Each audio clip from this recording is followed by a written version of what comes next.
Hello bachcho. So let's see this question. The question says, for the beta positron emission from a nucleus, there is another competing process known as electron capture, in which electron from an inner orbit, say the K shell, is captured by the nucleus and the neutrino is emitted. And the equation for the electron capture is given here. Show that if beta positive emission is energetically allowed, electron capture is necessarily allowed but not vice versa.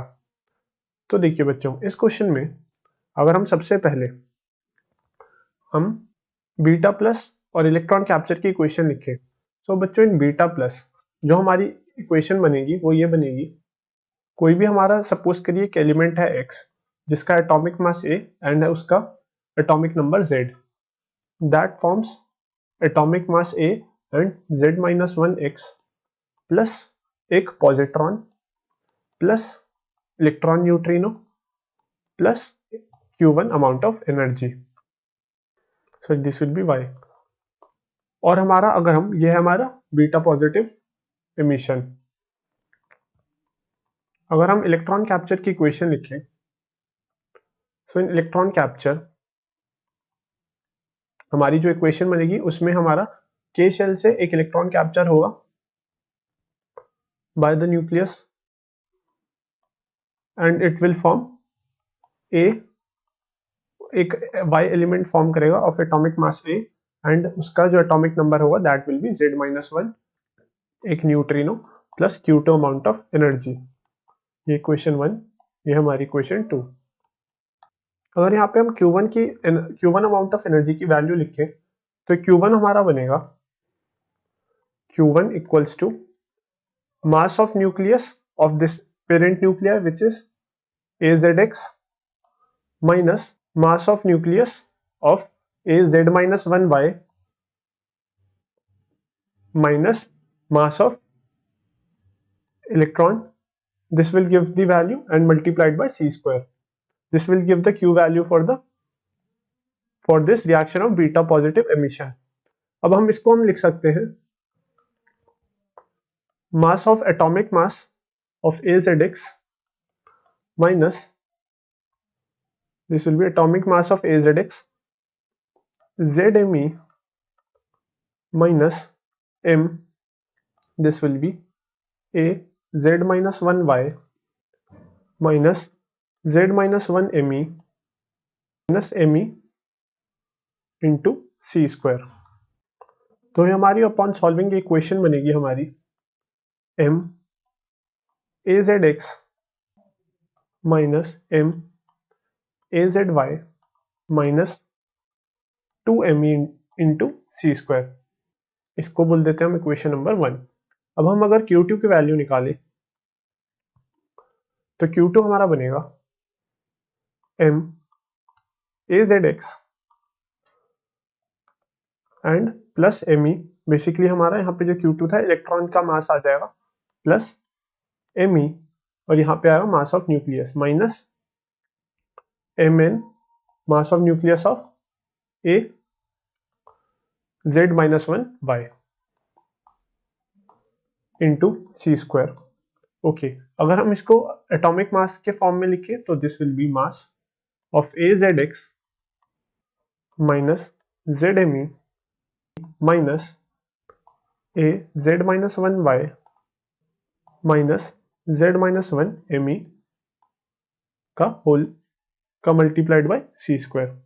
तो इसको अगर हम solve करें बन जाएगा हमारा M X, this will be AXY AXZ minus M AZ minus 1y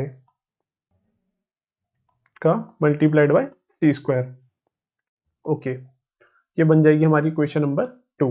and बच्चों basically यहाँ पे हमारा atomic number will reduce by one, यहाँ पे हमारा एटॉमिक नंबर जो है यहाँ पे that will reduce by one so as to capture one beta so as to capture positron. So अगर हम देखें तो हम यहाँ से कह सकते हैं कि जो हमारा Q1 है that is equal to Q2 minus 2ME C square. अगर हम दोनों इक्वेशंस को कंपेयर करें तो हमारा बनेगा Q1 equals to Q2 minus 2ME C square. तो अगर हम यहाँ से देखें Q1 थी हमारी बच्चों एनर्जी जो रिलीज होगी हमारे बीटा पॉजिटिव एमिशन में। एंड हमारी जो Q2 एनर्जी थी वो हमारी एनर्जी थी वो जब वो रिलीज होगी जब हमारा इलेक्ट्रॉन कैप्चर होगा। तो अगर हम यहाँ से देखें, अगर हमारा यहाँ से हमारे दो केसेस बनेंगे। केस वन, पहला केस ये होगा कि हमारा जो Q1 है वो पॉजिटिव है। अगर हमारा Q1 पॉजिटिव होगा बच्चों, मतलब वो एक्सोथर्मिक होगा, राइट बच्चों, क्योंकि देखिए अगर हमारा Q की वैल्यू पॉजिटिव आती है तो वो क्या होता है, वो होता है एक्सोथर्मिक। एंड अगर हमारा Q की वैल्यू नेगेटिव आती है तो वो होती है एंडोथर्मिक, मतलब उसको हमें एनर्जी देनी पड़ती है and that reaction is not spontaneous. तो अगर हम यहाँ से देखें, अगर Q1 की वैल्यू, मतलब ये हमारी एनर्जेटिकली अलाउड होती है और ये एनर्जेटिकली अलाउड नहीं होती, तो Q1 है हमारा पॉजिटिव। अगर हमारा Q1 पॉजिटिव होता है मींस एक्सोथर्मिक होता है और एनर्जेटिकली अलाउड होता है हमारा बीटा पॉजिटिव, तो यहाँ पे हमारी Q2 की वैल्यू पॉजिटिव ही होगी। बिकॉज Q1 अगर हमारा पॉजिटिव है तो हमारा Q2 की value should be greater than 2mec² and should be positive. So हमारा अगर यहाँ पे Q1 अलाउड होगा, एनर्जेटिकली अलाउड होगा, तो हमारा Q2 भी एनर्जेटिकली अलाउड होगा।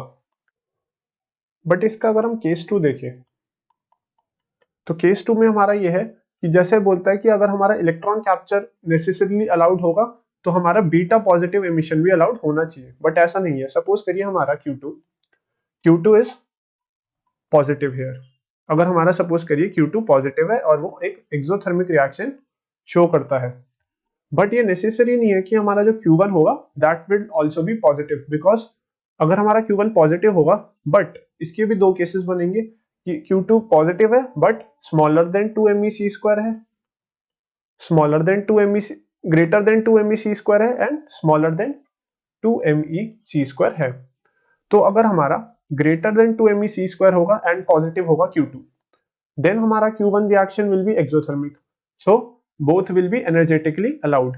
but अगर हमारा Q2 पॉजिटिव होगा but less than 2mec² होगा, then हमारा Q2 तो energetically allowed होगा, but that is not true कि हमारा जो बीटा पॉजिटिव emission है वो भी energetically allowed हो। hence we can say that if beta positive emission is energetically allowed, electron capture is necessarily allowed, but that is not vice versa, because हमारा explanation कुछ इस तरह से होगा। So I hope बच्चों you understand this question well and best of luck।